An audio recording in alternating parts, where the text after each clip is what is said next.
the original monster, recreated here excellently at the excellent House of Frankenstein in Bath. Definitely go if you haven't gone, because it's fantastic.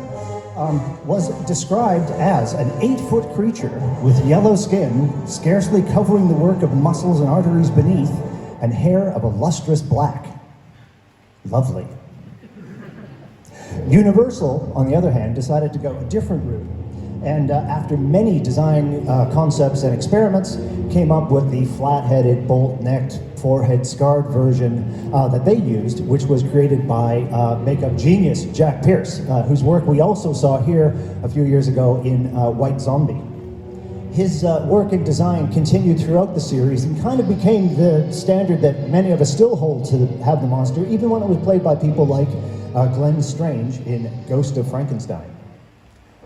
But when Hammer took over in 1957, they couldn't legally use Pierce's design. So makeup artist Phil Leakey designed something again inspired by Shelley and sort of creatively stitched together from various body parts as a look, which works really well. Moving forward to tonight's feature, in 1964, a new distribution deal had been struck between Universal and Hammer, so suddenly they had the freedom to use elements of the set design and costumes.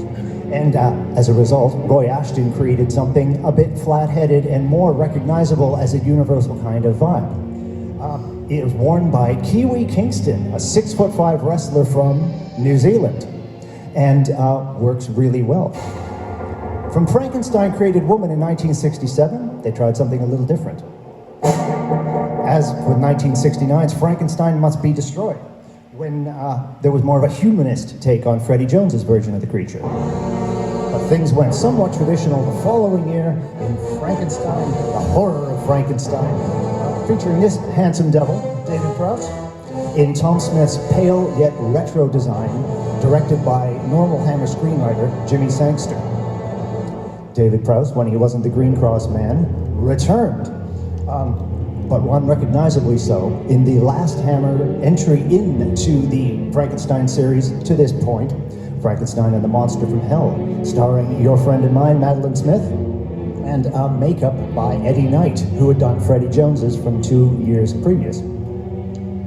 Since then, people have tried to both emulate and distance themselves from the classic Universal design, and also remain true to Shelley's vision. Many successful attempts, such as Ilona Herman's version for Kenneth Branagh's Frankenstein, featuring Robert De Niro. And the main thing is that the possibilities to exploit monster design continue to be endless and interesting. Thank you.